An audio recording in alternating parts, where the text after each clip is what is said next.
Hello, everyone. We will start the webinar shortly. We're going to give folks just a couple of minutes to join the Zoom. So everyone hang tight and we will start our TVA Lunch and Learn in about 2 or 3 minutes.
Good morning, everyone. Good afternoon. Thank you for joining us for our annual TAEBC Lunch and Learn with TVA. We're so glad you're able to join us today.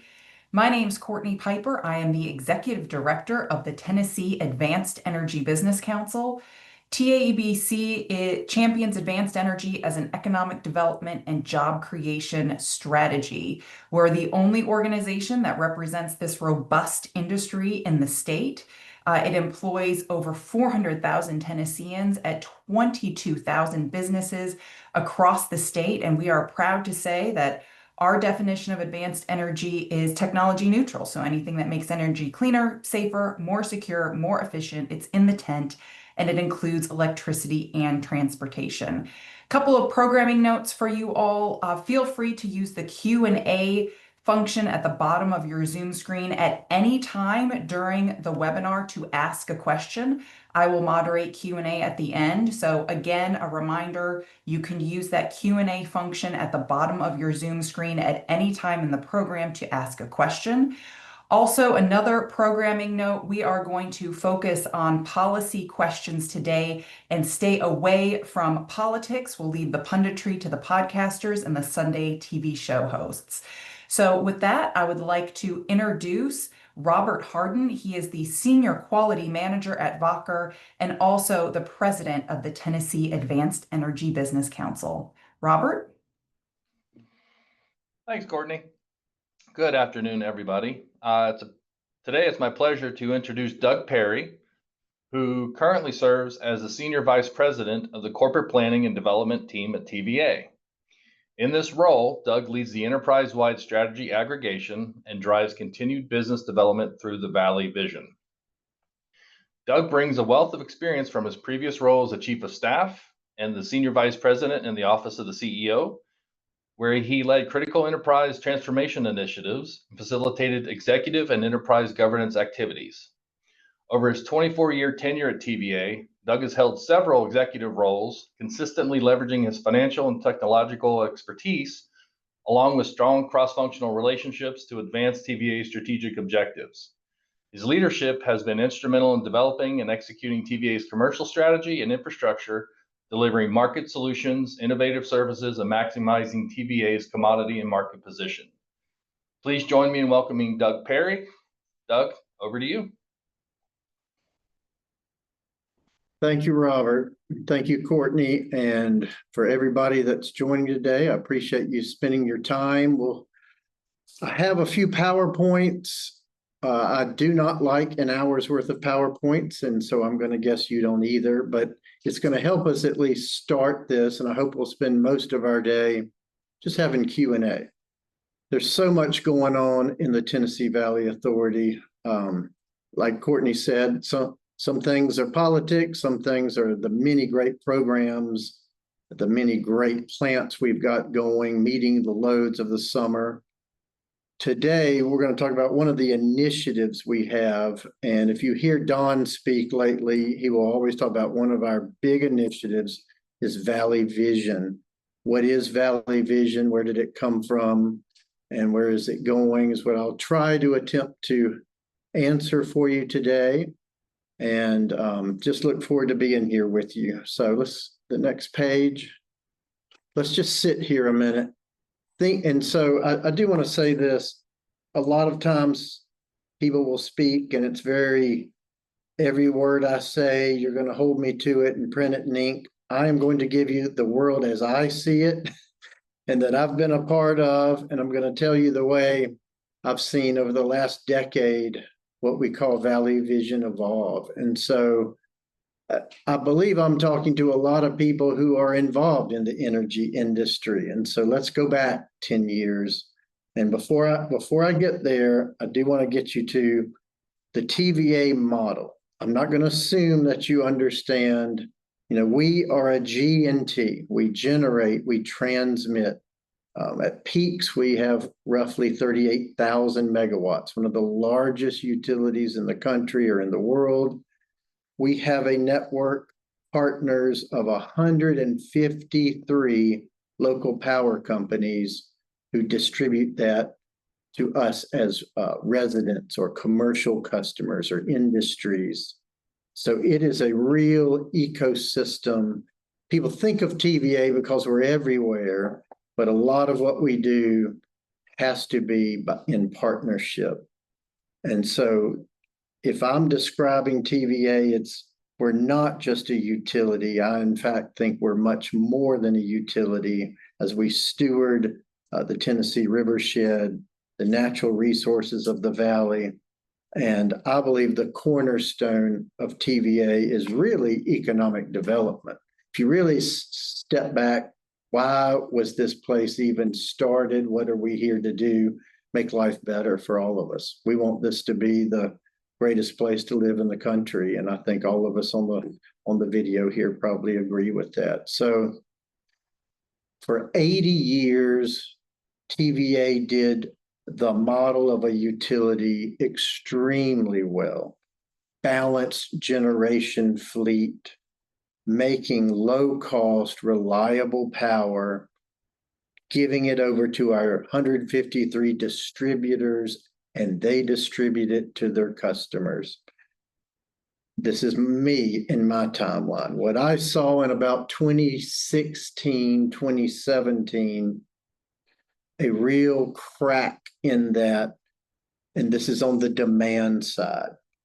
When people start to say, I actually want it a different way, I actually want to make my own. Oh, and by the way, I care about the properties of that power you're making. I actually want it to be carbon-free or lower carbon. And so I think in mental models. So I was like, we made regular unleaded and did it probably better than anybody in the country. And now people want super unleaded. Does that make sense? And the model is not really meant to do that quickly, if that makes sense. And so you have a group of engineers who made something to keep a grid stable, to keep it reliable, and to do it in a certain way. And what the industry was really changing, and what we really heard it from, think about, I told you, our tie to economic development. When companies were starting to come here and say, I love the fact that you're so affordable, you're so reliable, but we're not landing our business unless you can give me 24/7 clean power. Well, that forces you to start rethinking what you're going to do, because we really believe in our economic development mandate. We want businesses here. We want jobs. We want investment. We want growth, because that's what this is all about. And so that really forced us to start, how do we do that? How do we also work with our local power companies? Our local power companies at the same time are coming to us. I'm sitting here in Knoxville. The city of Knoxville had green goals. we want to brand ourselves as a carbon-free city. How can we do that? What can we do? Gabe Bolus at KUB is such a great partner with TVA. And I'm going to tell you, the last slide, I'll show you how we've been able to work with that. But all of this is kind of bubbling up. We had a naval base near Memphis come to us. We want to have solar and battery. We want to be a resilient play. All of this from the business side, we know what you want, but as you have to deal with what is a utility that was meant to, we make it this way, we sell it this way, we price it this way. We had to really get way outside of our box to create this. And my boss, Jeremy Fisher, who runs all of our business operations, was tapped really a decade ago to lead business development, create business development. And so in my mind, you had to create a SEAL team, go live outside of the processes that exist, go work with a naval base, go figure it out, go work with a Meta, go work with a Google and create these solutions, and then let's bring it back into where we are now. And so I hope that gives you that soup, like how did we even get where we are? So if you see here, changing customer expectations, cost, at the same time you had, I'm in an approximate world. I think the cost of solar in 2010 was about $200 a megawatt. I may be wrong, but I think it was. You get to 2017, and really when you got to 2019, you're talking $25 a megawatt. Like prices coming down, people wanting what they want. And I think that's part of it, is you have to start, I don't just bring you power, but if you want something different or additive, how can we get that to you and work together? And a lot of these customers aren't TVA's customers. Our customers are 153 KUBs and about 60 huge direct served industries. My guess is some of you on the call are from those. Everybody else is a customer of our customers. Like right now, XAI building in Memphis, that is Memphis MLGW's customer, not ours. So we have to work with MLGW. So if you see in 2019, one of the things we really said is we've got to work together with our local, at the same time, they used to call themselves distributors. They changed their name to local power companies. So you start seeing this acronym, LPC, because they're doing more than just distributing TVA power. They are providing solutions for their customers. So how do we partner together? We came up with and worked with them on what we call a longer-term partnership. So it's not just a longer-term contract.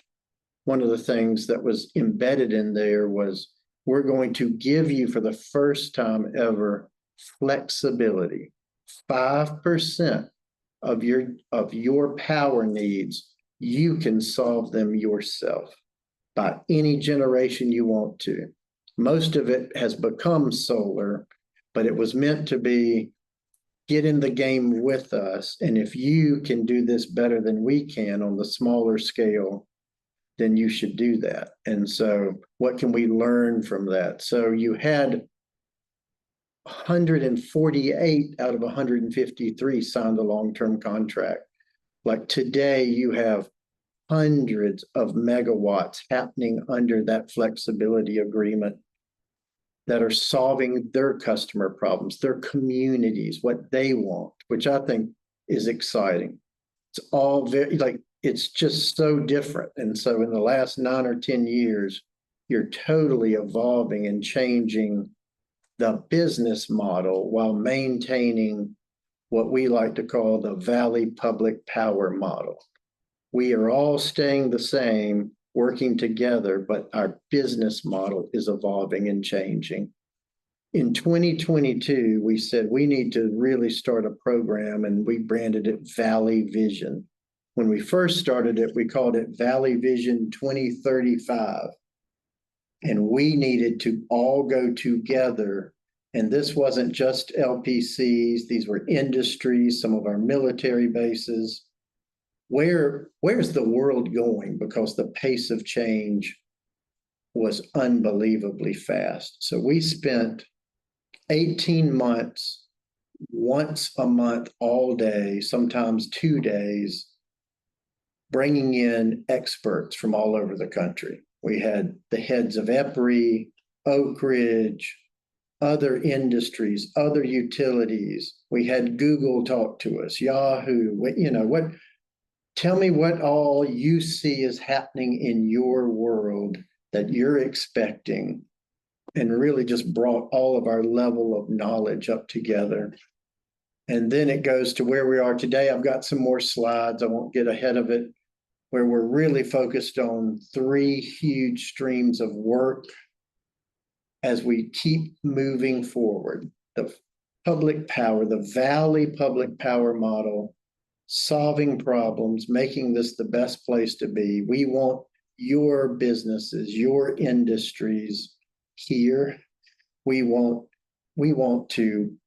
this system, this energy grid that we have to evolve. We want to meet needs.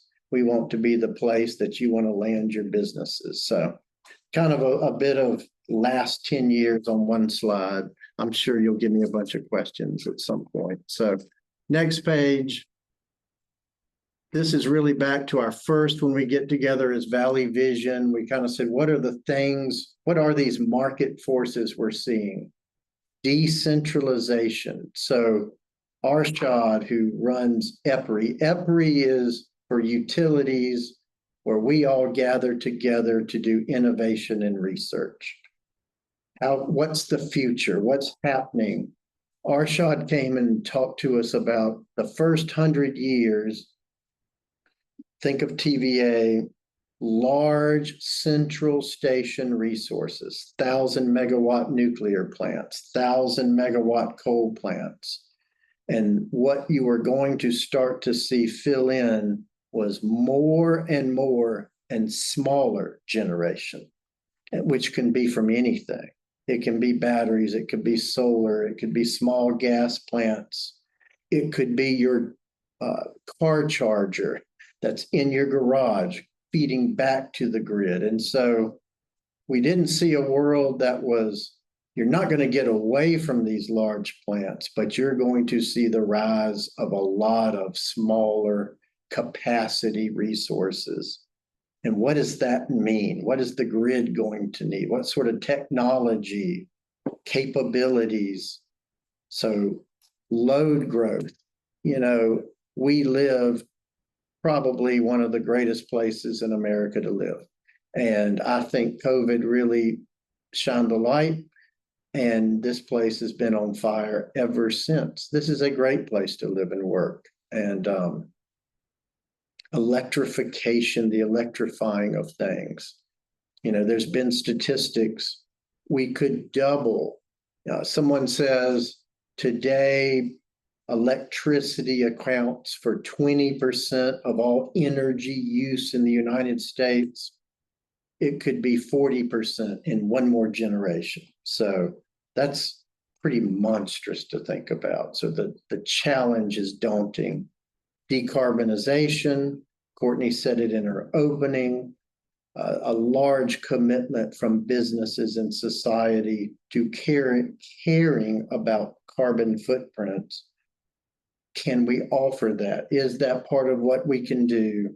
How are we going to do that together and keep it low cost, keep it affordable?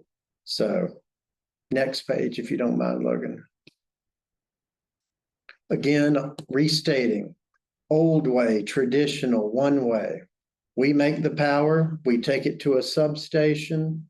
I'll keep picking on Gabe. KUB meets us at the substation, takes it to Kroger, to Publix, to the local industry, or you and I at home.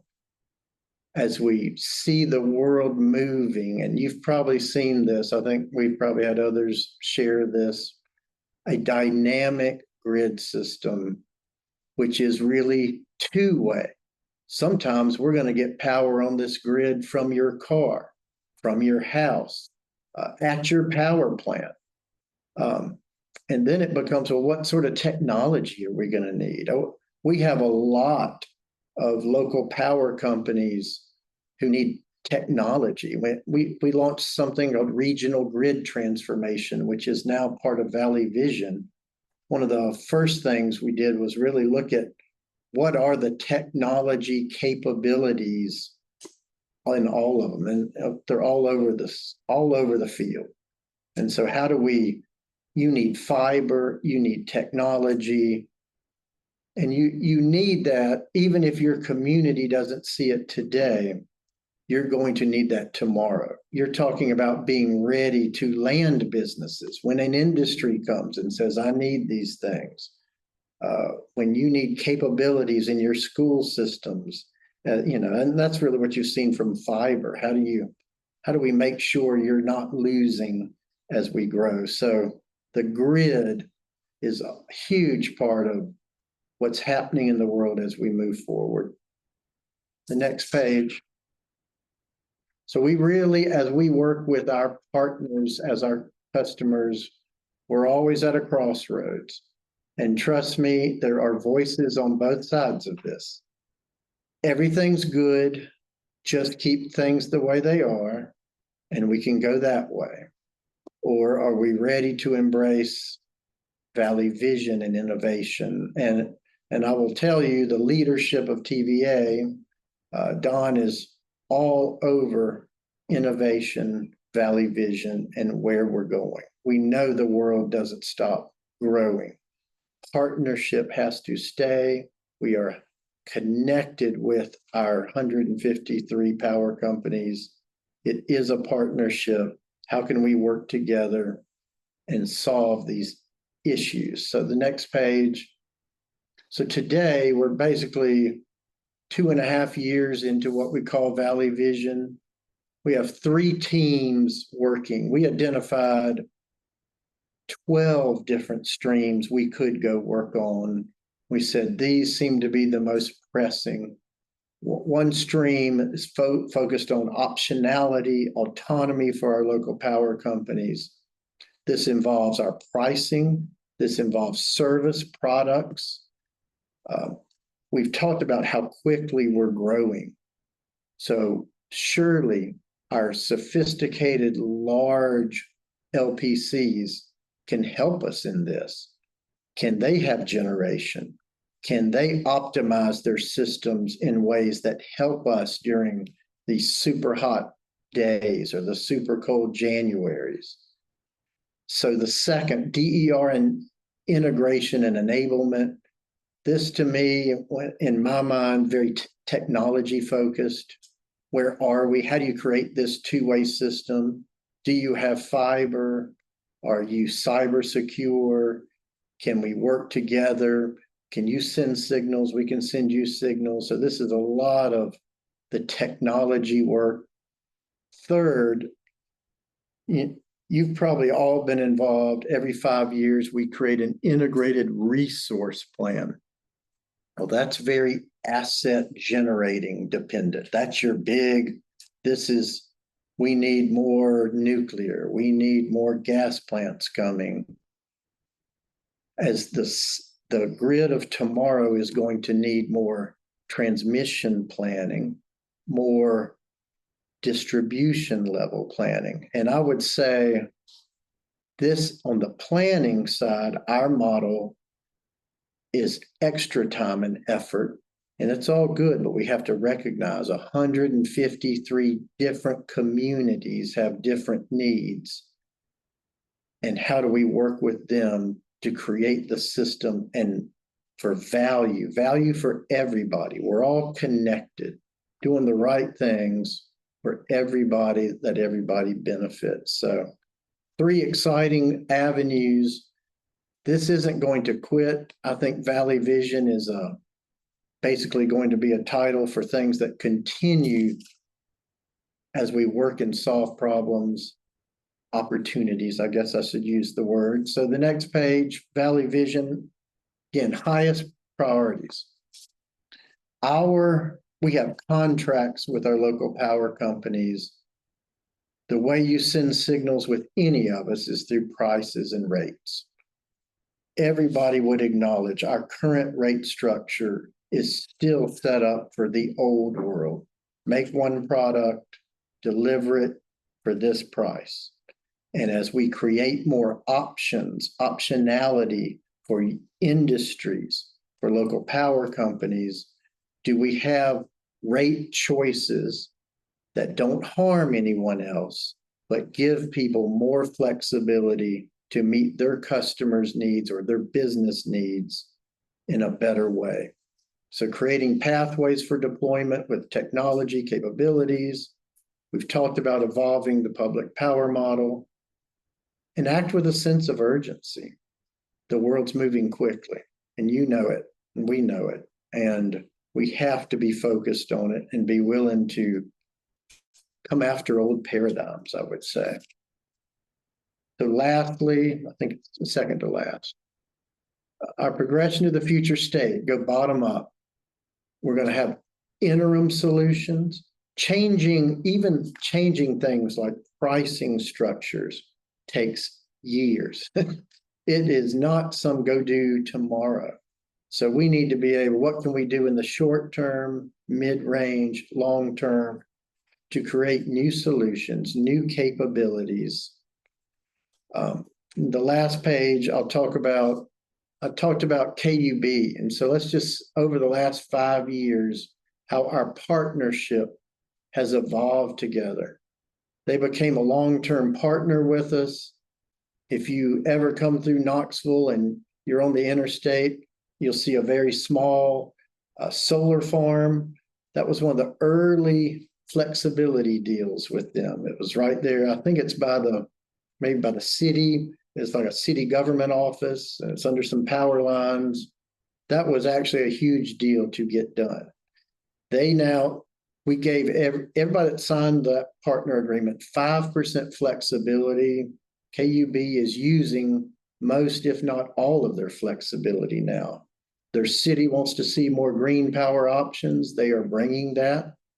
They've been a great partner with us. They bring new technologies. You see them getting into the fiber business. All of that gets interconnected.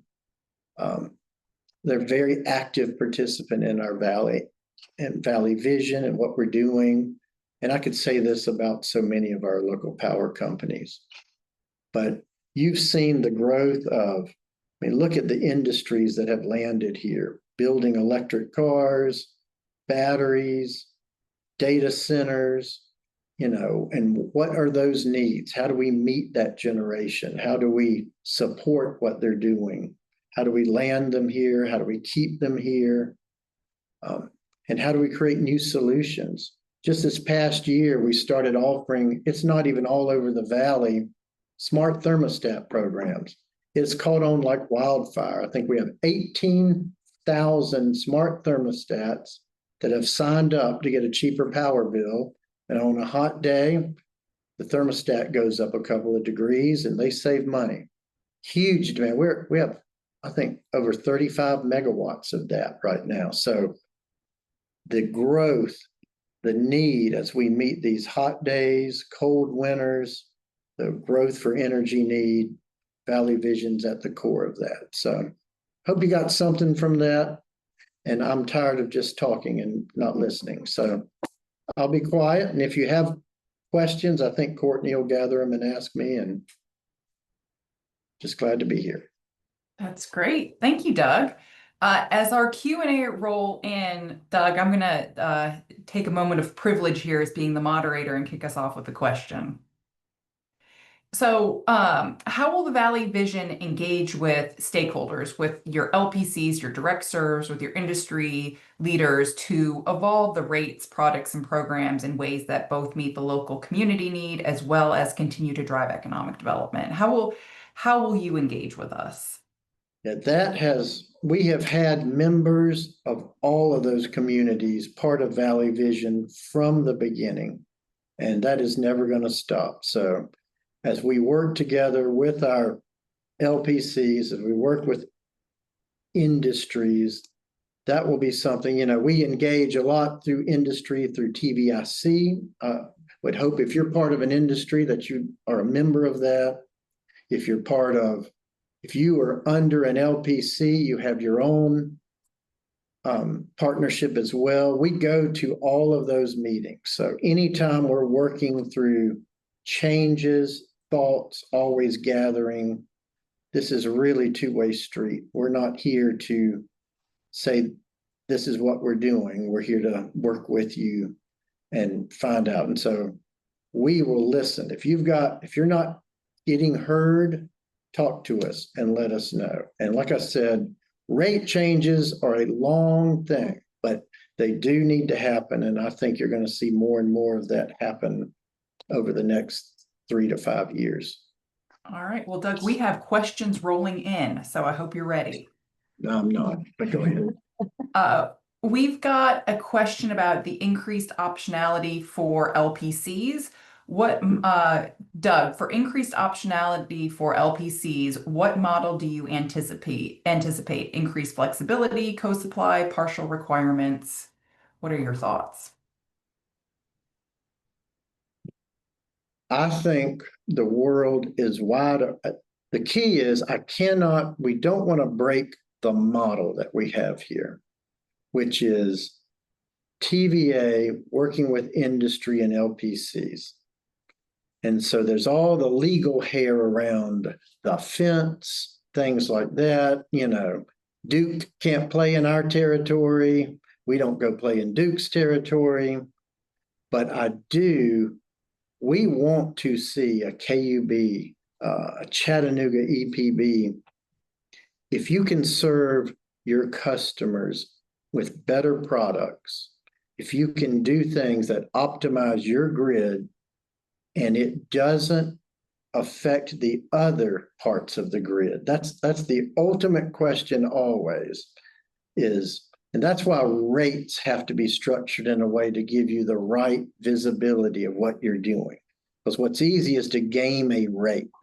I could probably add this on my system and I can save all this money, but we're all connected. We're all one big bathtub. So you can't save water out of this side of the bathtub and not affect this other part of the bathtub, if that metaphor makes sense. I see more flexibility. I see more co-supply.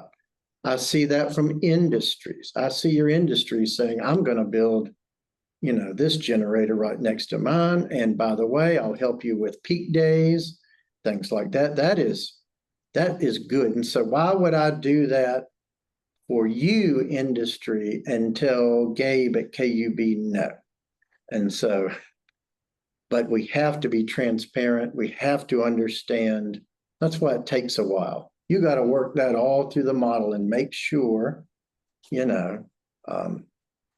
we always like to say, the single mom of 3 in Saudi Daisy, that her rates don't go up because we've allowed some flexibility that creates unforeseen consequences. And that's why it feels slow, because that grid protection and trying to make sure, our mandate, low cost rates and to keep it low cost and reliable. So yes, all of that, I don't know that I would go all the way to the last part, but I would say flexibility, co-supply, and people bringing their own generator. I think we need all of that. When you can come and land a place that needs 1,000, 2,000 megawatts, we better think everything better be on the table. All right, our next question, what are some of the new innovative technologies that TVA is focused on developing? Well, the big generators, we're looking at things like small nuclear. I think on the innovation side, you've got our team here is working also with EPRI. It isn't all a generator issue. Yeah, I think transmission's the long pole in the tent of growth, not generation. So we've got 2 different companies looking at either advanced conductor made of something different than the copper that can put 2 to 3 times more energy up. Wouldn't that be great?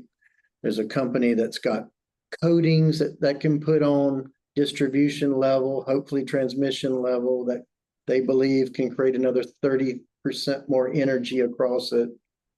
Those things have real promise to me. We're working with,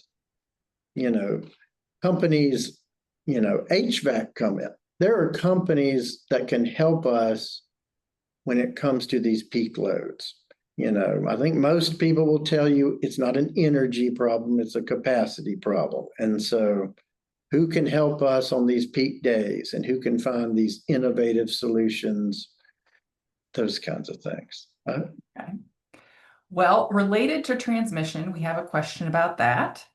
So, regarding grid evolution from traditional to transformative, what is the timeline or thought process to upgrading transmission and distribution to meet transformation and future smart grids?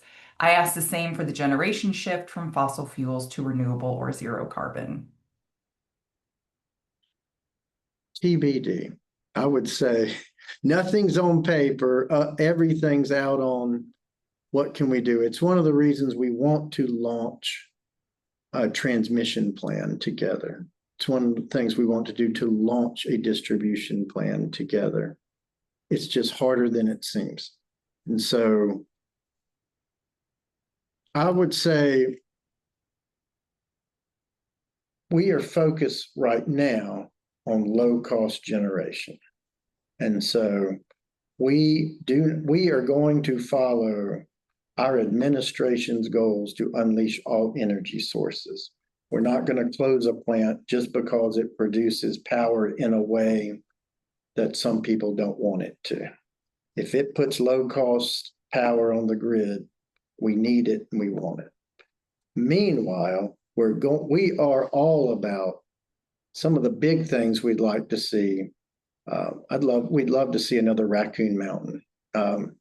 All of our engineers go flips over if you could get another 1,600 megawatt hydro. That's the original battery. We'd love to see more nuclear on our system. We'd love to see what's happening between type 1 energy.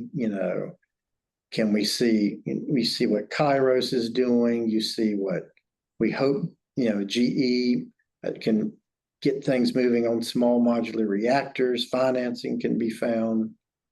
All of that is coming.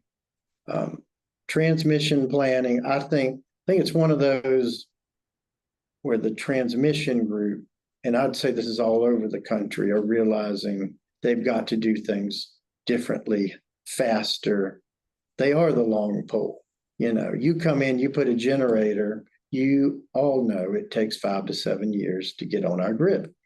And so maybe there's ways that AI can come solve that for us. They are running models that take a lot of time, scenarios, because they want to keep the grid reliable. So that will be the innovation that will come, I think, in the next 3 to 5 years.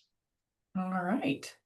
We've got lots of questions for you, Doug. You're doing great. There seems to be a trend toward nuclear reactors looking for potential behind the meter customers.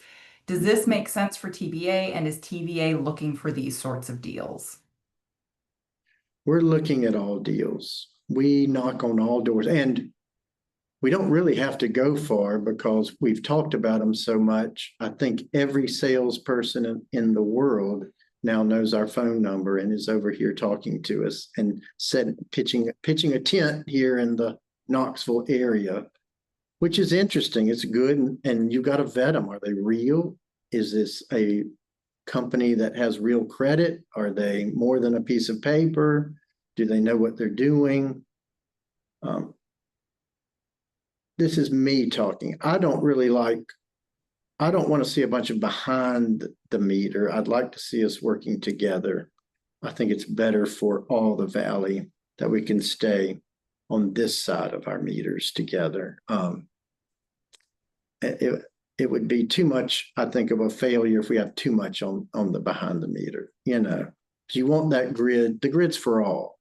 it's I think that's kind of part of the model. So All right. Well, Doug, you mentioned AI, so we've got a question about AI data centers and rates. So, with the expected growth of AI data centers, which may significantly increase electricity demand over the next decade, is there a plan in place to ensure residential electricity rates remain stable? the rates are going, so let's talk residential, are going to stay as stable as they can. All of our prices at some point are going to go up, but we are not going to let data centers make the widow and Saudi daisies power go up. And so that's what's in front of us. How do we create the right price for somebody that's coming? I just read an article again today. I'm sure y'all are reading the same ones. I think PSCs around America are how much is that data center affecting everybody else? That is in front of us. And we look forward to getting a new board that we can work with, that we can have a quorum to help us answer those questions together. And,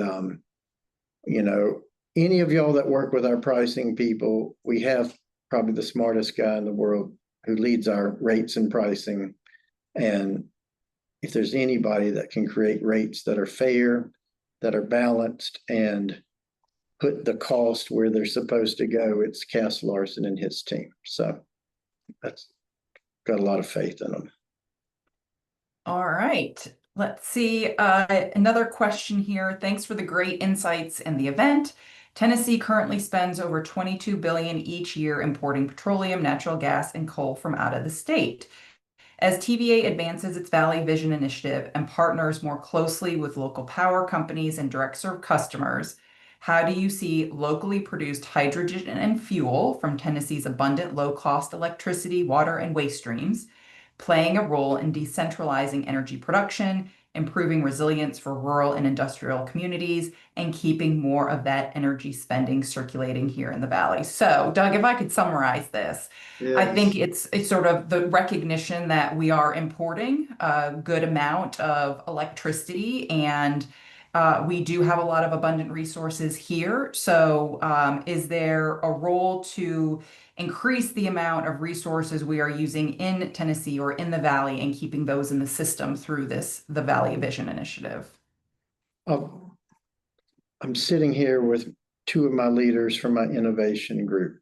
This is what this entire group is about. Looking at everything that's burgeoning, possible, and could happen. And so if you think about my group, I'm doing everything until it really becomes a program. And so it's from innovation to business development. So the way I listen to that question is, first of all, I got to have the innovators here. I got to have the Oak Ridges. I got to have companies that are saying, I could do X, Y, and Z. Give me some seed money. You got to have the incubators, and you need that, that community, that you need all these people showing up in our valley, bringing ideas, and then starting to create business development. It has to be economic. It has to be cost matters. I mean, maybe we have people from Amazon, Meta, and Google on here. I will tell you, as much as they pound on us that they want 24/7 clean power, when we go and look at contracts together, cost still matters. They still have shareholders. They still like, oh, well, I can't pay anything for it. I have to, and so all of those questions lead to, do we have an environment? And I think Courtney herself and what she does with this TAEBC, this creates fertile ground. You want to see incubators, innovation, and this, we see a lot happening in the Knoxville community. That has to happen to answer this question, because today, H's and O's still love each other and are hard to separate. And so taking water and creating hydrogen, and it even coming close to competing with natural gas and oil. It doesn't. But that's today. It doesn't mean that's tomorrow. But that takes innovation. It takes research and money, and you'll never see TVA back away from that. That's in our fiber. Related to innovation, we've got a question about that. And Doug, this sort of dovetails on some of our comments, TABC's comments on TVA's draft IRP. So innovation has many investment options. Public-private partnerships are a great way to invest locally and achieve mutual goals.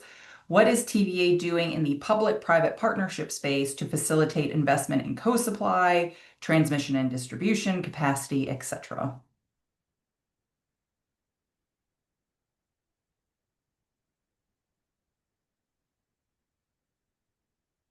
Well, I mean, my mind continues to be around what I'm doing with Valley Vision as being a partnership with that. The fact that we are involved with an Oak Ridge, that we are involved with as many incubators as we are. I mean, we spend huge amounts of time with the innovation companies.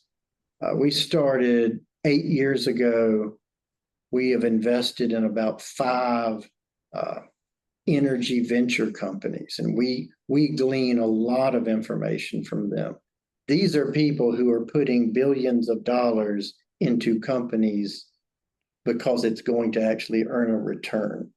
And so you kind of go back to the earlier question, there's straight innovation, and then you're starting to get to, well, I'm now a company raising money. I believe I have a business model. I believe I can turn this into business. How do I get to a utility? And so we have brought many of those that are right here. This is just my vernacular, the Shark Tank, those that are saying, hey, I've got this idea and I can go make some money. Those types of things we're seeing. And that's where we talked about the conductor with, it's the carbon fiber conductor. This came out of one of those think tanks. I mean, these are the game changers. So we're hugely committed to it. It's just, we have to stay in the water that we're in. This is what we're doing. And it's like, it's always this short term and long term. We have to build right now. And so there's options today. And then there's all these options we believe will be here in 2035 or 2033. And we have to stay on both. So I hope that helps. It does, and I'll expand on this question a little bit because it came from one of our board members.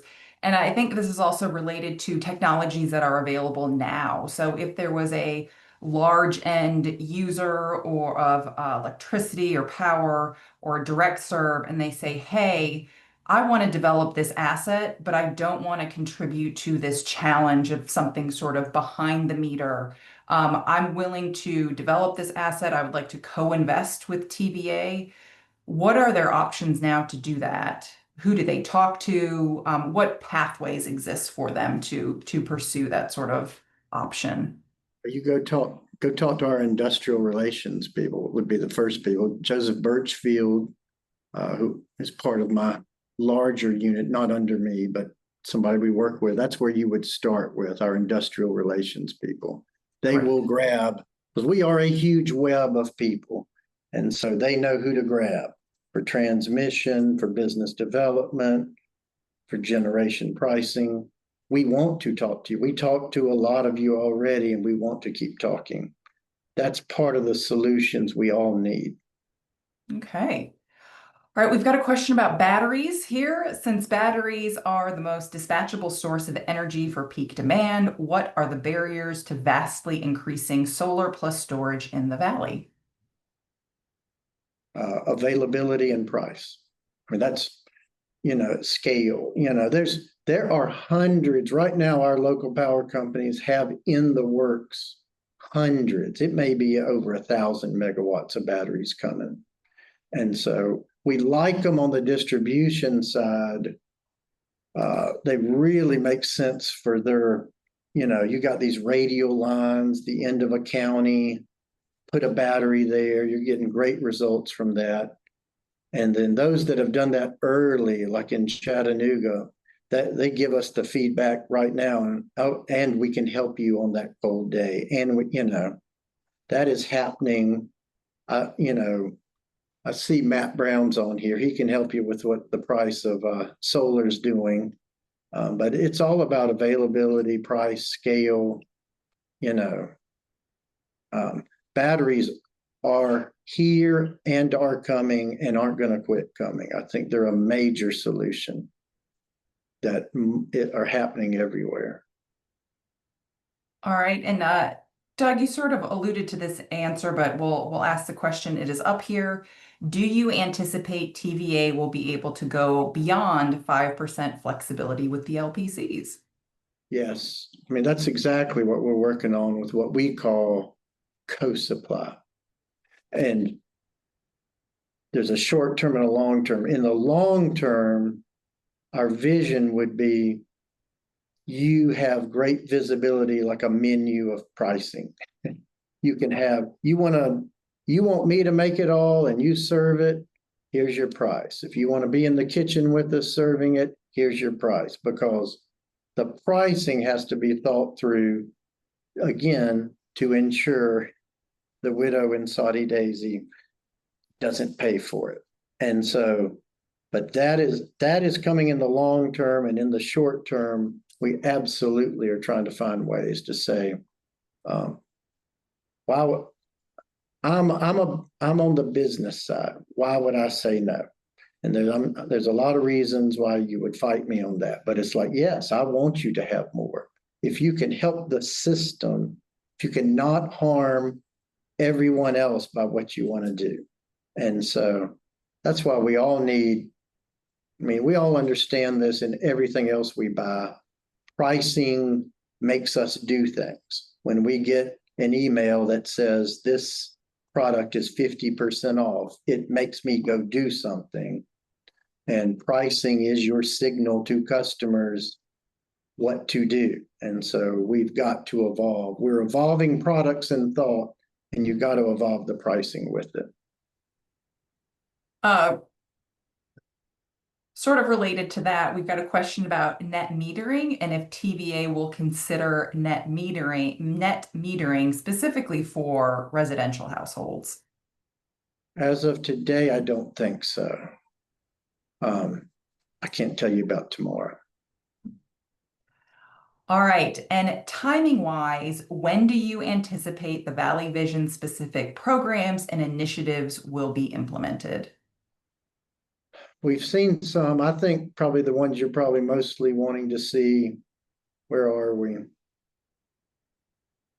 It depends if it needs a board approval or not. So if I had a board quorum, I could be bringing some things to them now.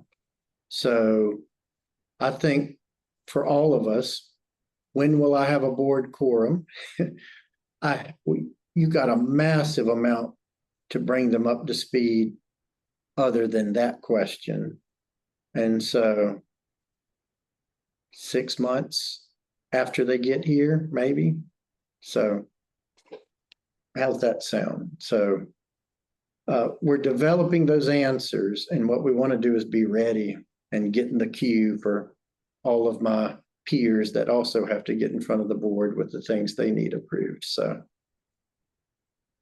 that board quorum is key. It is. It's a big deal. All right, Doug, before we close out, is there any final thoughts that you have for our attendees today? Thanks for the time. If you didn't hear anything, I hope what you heard is we are listening to our customers. We are working with our customers. We want to work with you. Maybe you think of us as the big bureaucracy of no. That's not the truth.